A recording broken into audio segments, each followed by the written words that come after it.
ನಮಸ್ಕಾರ ವೀಕ್ಷಕರೇ, ಇವತ್ತು ನಾನು ಕೊಬ್ಬರಿ ಬೆಳ್ಳುಳ್ಳಿ ಪುಡಿ ಹೇಗೆ ಮಾಡೋದು ಅಂತ ತೋರಿಸ್ಕೊಡ್ತಾ ಇದ್ದೀನಿ. ಇದನ್ನು ನೀವು ಚಪಾತಿ, ರೊಟ್ಟಿ, ಹಾಗೆ ದೋಸೆ, ಇಡ್ಲಿ ಅಷ್ಟೇ ಯಾಕೆ ವಡಾಪಾವ್ಗೂ ನೀವು ಇದನ್ನು ಯೂಸ್ ಮಾಡ್ಕೋಬೋದು. ಬನ್ನಿ ಹಾಗಾದರೆ ನಾವು ಕೊಬ್ಬರಿ ಬೆಳ್ಳುಳ್ಳಿ ಪುಡಿನ ಮನೆಯಲ್ಲೇ ಹೇಗೆ ಮಾಡೋದು ಅಂತ ನೋಡ್ಕೊಂಬರೋಣ. ಅದಕ್ಕಿಂತ ಮುಂಚೆ ನಮ್ಮ ಚಾನಲ್ನ ಸಬ್ಸ್ಕ್ರೈಬ್ ಮಾಡಿಲ್ಲ ಅಂದರೆ ಮಾಡೋದನ್ನು ಮಾತ್ರ ಮರಿಬೇಡಿ. ನಿಮ್ಮೆಲ್ಲರಿಗೂ ನಮ್ಮ ಚಾನಲ್ಗೆ ಸುಸ್ವಾಗತ. ನಾನಿಲ್ಲಿ ಒಣ ಕೊಬ್ಬರಿನ ತೊಗೊಂಡಿದ್ದೀನಿ. ನಾನಿಲ್ಲಿ ಒಂದು ಬಟ್ಲನ್ನ ತೊಗೊಂಡಿದ್ದೀನಿ. ನಿಮಗೆ ಪುಡಿ ಎಷ್ಟು ಬೇಕೋ ನೀವು ಅಷ್ಟು ಕೊಬ್ಬರಿನ ಯೂಸ್ ಮಾಡ್ಕೋಬೋದು. ನಾನಿಲ್ಲಿ ಒಂದನ್ನು ಮಾತ್ರ ತೊಗೊಂಡಿದ್ದೀನಿ, ಅಂದರೆ ಒಂದು ಪೀಸು. ಈಗ ಇದನ್ನು ನಾವು ಕಟ್ ಮಾಡ್ಕೋತಾ ಇದ್ದೀನಿ. ನೀವು ಬೇಕಂದರೆ ಇದನ್ನು ತುರಿದುಕೊಳ್ಳಬಹುದು. ನಾನಿಲ್ಲಿ ಪೀಸಸ್ ಆಗಿ ಕಟ್ ಮಾಡ್ಕೋತಾ ಇದ್ದೀನಿ. ಥಿನ್ ಪೀಸಸ್ ಆಗಿ ಕಟ್ ಮಾಡ್ಕೊಳ್ಳಿ, ತುಂಬ ದಪ್ಪ ಮಾಡ್ಕೊಳ್ಳೋಕೆ ಹೋಗಬೇಡಿ. ಗ್ರೈಂಡ್ ಮಾಡೋದಕ್ಕೆ ತೊಂದರೆ ಆಗುತ್ತೆ. ಸೊ ಅದಕ್ಕೋಸ್ಕರ ಇಲ್ಲಿ ತೆಳುವಾಗಿ ನಾನಿಲ್ಲಿ ಕಟ್ ಮಾಡ್ಕೋತಾ ಇದ್ದೀನಿ. ನೀವು ಬೇಕಾದರೆ ಇದನ್ನು ತುರಿದುಕೊಳ್ಳಬಹುದು. ಸೊ ಈಗ ಪೀಸಸ್ ಎಲ್ಲ ಕಟ್ ಮಾಡ್ಕೊಂಡಿದ್ದಾಗಿದೆ. ಈಗ ನೋಡಿ, ಈ ರೀತಿಯಾಗಿ ಇದನ್ನು ಪೀಸಸ್ನ ನಾನಿಲ್ಲಿ ಕಟ್ ಮಾಡ್ಕೊಂಡಿದ್ದೀನಿ.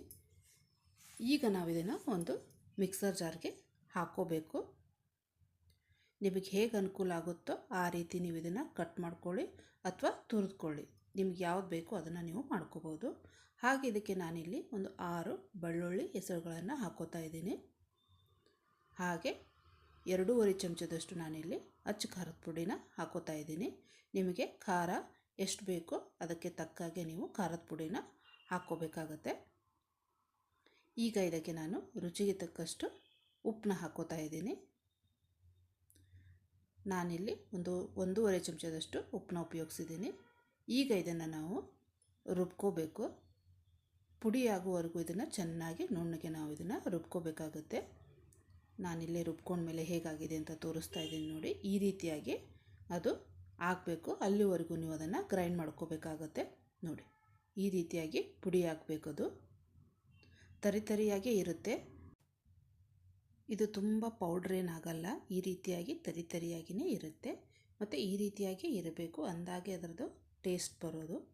ಸೊ ಇದನ್ನು ನೀವು ದೋಸೆ, ಇಡ್ಲಿ, ಚಪಾತಿ, ರೊಟ್ಟಿ ಯಾವುದಕ್ಕೆ ಬೇಕಾದರೂ ಇದನ್ನು ಹಚ್ಕೋಬೋದು. ಹಾಗೆಯೇ ಇದನ್ನು ವಡಾಪಾವ್ಗೂ ನಾವು ಯೂಸ್ ಮಾಡ್ಕೋತಾ ಇರ್ತೀವಿ. ಸೊ ಇದನ್ನು ವಡಾಪಾವ್ಗಂತೂ ಯೂಸ್ ಮಾಡೇ ಮಾಡ್ತಾರೆ. ಸೊ ಇದನ್ನು ನೀವು ಒಮ್ಮೆ ಮಾಡಿಟ್ಕೊಂಡು ಒಂದು ಏರ್ಟೈಟ್ ಕಂಟೈನರ್ನಲ್ಲಿ ಹಾಕಿಟ್ಕೊಂಡ್ರೆ ಒಂದು 15ರಿಂದ 20 ದಿವಸ ಏನೂ ಆಗಲ್ಲ. ಸೊ ನೋಡಿದ್ರಲ್ವ, ಕೊಬ್ಬರಿ ಬೆಳ್ಳುಳ್ಳಿ ಪುಡಿನ ಮನೆಯಲ್ಲೇ ನಾವು ಹೇಗೆ ಮಾಡ್ಕೋಬೋದು ಅಂತ. ಈಸಿಯಾಗಿ ಮನೆಯಲ್ಲೇ ಇರುವಂಥ ಸಾಮಗ್ರಿಗಳನ್ನು ಉಪಯೋಗಿಸ್ಬಿಟ್ಟು ಮಾಡ್ಕೊಂಡಿರುವಂಥ ಪುಡಿ ಇದು. ಸೊ ನೋಡಿದ್ರಲ್ಲ ವೀಕ್ಷಕರೇ. ಸೊ ಈ ರೆಸಿಪಿ ನಿಮಗೆ ಇಷ್ಟ ಆಗಿದ್ದರೆ ಲೈಕ್ ಮಾಡಿ, ಶೇರ್ ಮಾಡಿ, ಹಾಗೆ ನಮ್ಮ ಚಾನಲನ್ನು ಸಬ್ಸ್ಕ್ರೈಬ್ ಮಾಡೋದನ್ನು ಮಾತ್ರ ಮರಿಬೇಡಿ. ಮುಂದಿನ ಒಂದು ಹೊಸ ರೆಸಿಪಿಯೊಂದಿಗೆ ಮತ್ತೆ ನಾನು ನಿಮ್ಮನ್ನು ಭೇಟಿಯಾಗ್ತೀನಿ. ಅಲ್ಲಿವರೆಗೂ ಎಲ್ಲರಿಗೂ ಧನ್ಯವಾದಗಳು. Thank you for watching.